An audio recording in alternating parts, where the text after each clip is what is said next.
Welcome to the worst sports channel on YouTube, Hot Garbage Sports with me, Coach Ryan D. Now that the Habs have gone ahead and dispatched the Vegas Golden Knights, I've had a ton of requests. People want to know a little bit more about this system and why I keep saying trap. So let's talk about the trap. Let's talk about the Habs system. Let's go to the big board, baby. The whiteboard, the most exciting thing for a coach in hockey. Players, just do a drill, coach. My goodness, skate us already. Shoot out. And I will teach you what is going on with the Montreal Canadiens so you can get a bird's eye view of it. I can also talk about how it can be beaten. So maybe if the Tampa Bay Lightning or New York Islanders, whoever watches this video, takes a quick look, they'll know how to beat it. But this is like rinky-dinky stuff. Players know how to beat this. Coaches know how to beat it. It comes down to execution and it comes down to dedication and trusting the system. Let's roll the intro. Stay tuned till the end. Here's Lemieux. His center penalty coming up. Look at Lemieux.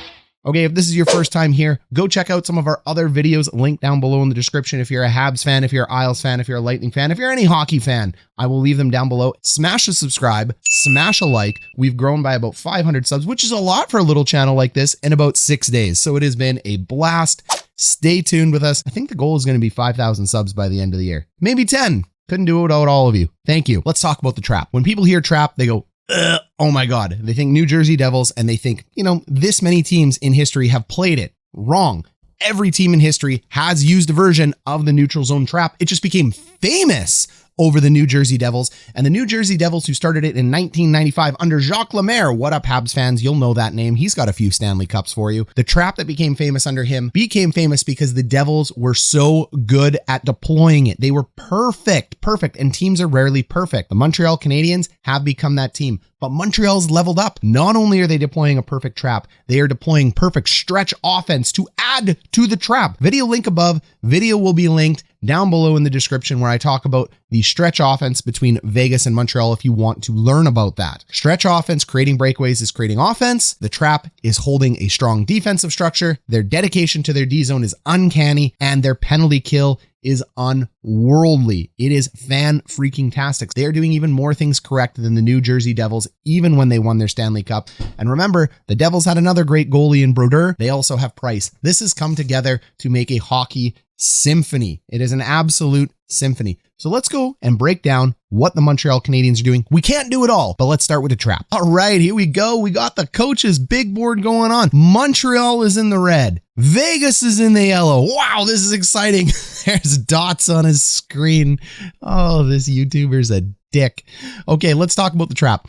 Puck is down here in the bottom left corner on number 6.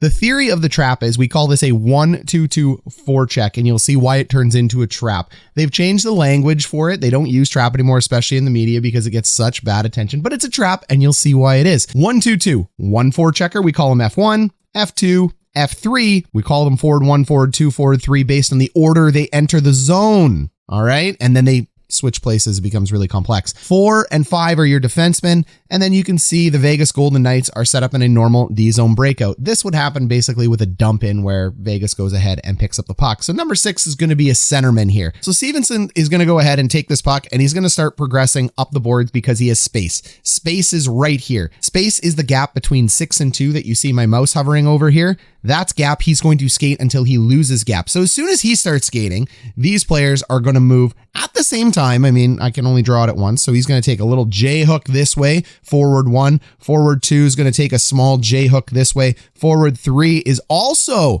going to take a J hook, and we're going to end up with something like that. All right. The Knights player is going to go ahead and try to push through the D zone, and that's going to go ahead and force a little bit of a backup play here. And then here's the key. The defenseman here on the left side for Montreal is going to get to the blue line. He's going to hold. He's going to time this. He's not going to stand there like some idiot. Okay, so number 6 now has the puck. Stevenson has it, and you can see 1, 2, and 3 have trapped him. He's trapped. There's nowhere to go across the middle because what's going to happen is 3 is going to continue on to take away that mid lane pass. 2 is going to go ahead and angle him off to the boards, and 1 is come behind him, and he's going to put his stick in the lane and take away that passing lane, or he's going to put his stick this way and take away the drop pass. 6 is trapped. That's why it's called a trap. He's going to turn the puck over, or he's going to take the puck that you see here and he's going to pass it up the boards or chip it up the boards with a nice high chip. And guess what? The left side defenseman is there. He turns the puck over, it goes back into the zone. Get it? Got it? Okay, let's get off the board for a second. That's the trap. You are deploying that 1-2-2 offense all over the ice, but teams have 3 or 4 different forechecks that they use at different times depending on different situations. But that is a very common one. Every team in the NHL uses this one, so every team in the NHL traps, but Montreal does it to perfection, because what normally happens in systems like that is I draw it up really nice, so does the coach, and then players just, they get excited. They want to pressure the puck. They're men. They know how to play the game, and you don't just play the game through X's and O's like you do in football. There's a lot of instinct to it, so they want to go ahead and create plays and make plays, and that kind of ends up blowing up systems. And that's where young kids in the NHL like KK and Caufield get held out of games because they aren't disciplined enough yet at a young age to realize you must do that. They're too creative. But as we can see, there's a balance. Creativity and goals. Caufield's amazing. So is Cocky and Emmy. They need to be able to pick up detailed systems like this while staying creative and scoring goals. And that takes 4 or 5 years in the NHL, even if you're a first overall draft pick. That is why McDavid is having a career year this year. It took 4 or 5 years to learn the NHL, even though in year 1 to 4, he was really, really good. You just get better. Okay, how do you beat it? Okay, so how you beat this is actually pretty simple. You need to widen the zone and reverse it. So as your centerman ends up carrying the puck up, you have a D partner over here that is going to carry up just a little bit here. And then Montreal is going to do their little, let's go ahead. Let's put their little hooks in here. So they've all started to commit in some sense to the trap as our forward is moving up the boards. So what our forward ends up doing is passing the puck over to number 9. So he's going back to his defenseman, and he's got to go back to his defenseman before he gets pinched off at the blue line. So he has to be able to read and react with a puck, looking to not get blown up. This is a lot easier on the board. It is way harder in real life. He needs to see that this is happening to him, reverse the puck back to his player, and then you have a couple options here.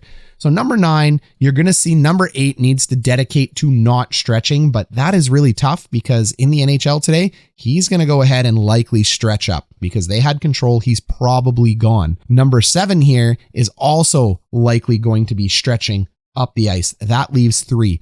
So when it goes back to the defenseman, this defenseman needs to act as an outlet. We call this a hinge pass. It's a hinge pass because it's a tiny little angle that goes behind him.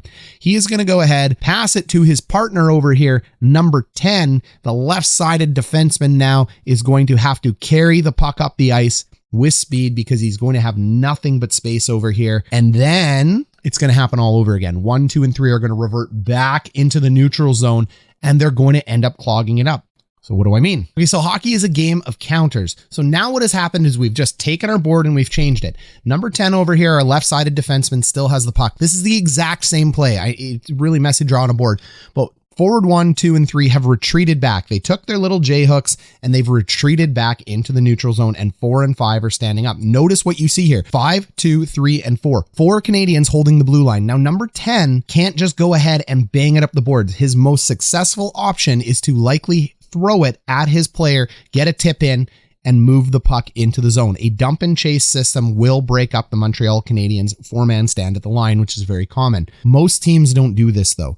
They want to carry the puck with possession because they've been told for years to carry with possession. Dump and chase is bad hockey. So number 10 is going to end up carrying a little bit into the zone. Number 8 is going to do what we call buy ice. Number 7 is likely going to go ahead and buy ice. Number 6 is going to go ahead and swing behind. And everybody it's called buying ice when you're moving east to west. Everyone is just moving at speed, waiting for that puck to get to the line. So you're going to end up seeing him carry it. And remember, Mark Stone did this on a penalty kill.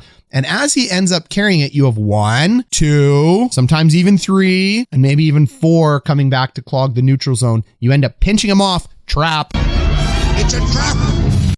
And he either has to dump it in if he's smart, sometimes they're not, or you create a turnover. And what's up here? A breakaway. Every freaking time. Every freaking time. Just ignore 9 because 9 would have moved up. So you would have Corey Perry, Nick Suzuki, maybe Cole Caufield, somebody behind the play in this neutral zone cluster. So that's what you're looking at. That is exactly what you are looking at when it comes to the neutral zone trap. So there's 2 things there. There's a 1-2-2 forecheck that changes to a 1-4 stand at the blue line like that with speed, discipline, repetitively. It causes turnovers and it even creates breakaways.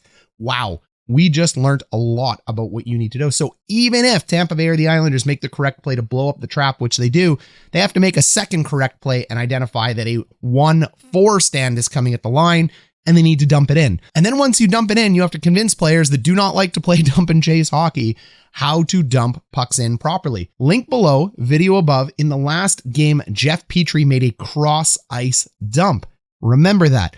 It caused goal number 1 for the Habs. When he makes that cross ice dump, I talked about a couple things. I talked about a hard rim, talked about a cross ice dump, I talked about a soft dump. Come with me to the board. Okay, so you want to beat a 1-4 stand, do you?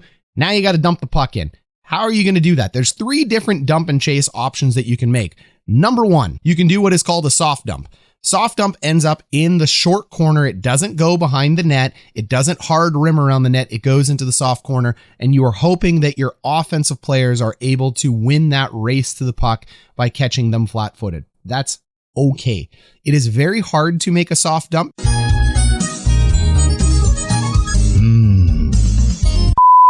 Because it usually ends up wrapping around. It takes a lot of finesse to get it in this corner. It's a little more risky than you'd like to give it credit for. The second play you can make is what is called a hard rim. You're looking to fire the puck around the boards as hard as you can. And this would be an ideal play because now all of a sudden you can have your forecheckers. You know that it's a hard rim. It's a set play, and you can have your forecheckers come in here and outnumber him 3-on-2.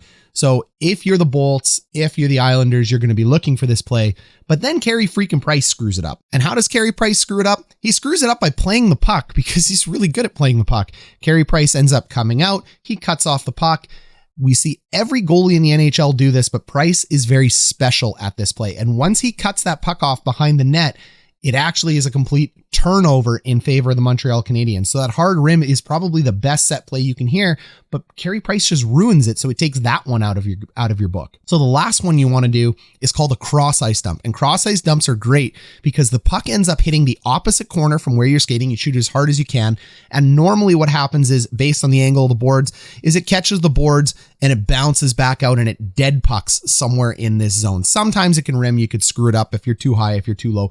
But NHL players are usually good enough to dead zone it. And when you dead zone it, you already know that you have players that are busting in to that cross ice dump that will now outnumber the Habs because you'll have 3 forwards on 2 defenders who are going to back up. Everyone's going to be chasing that puck. You outnumber them. You win the battle. You take over the zone. Remember what I told you last video when Jeff Petry did the cross ice dump? There is tons of strategy to dumping the puck into the zone.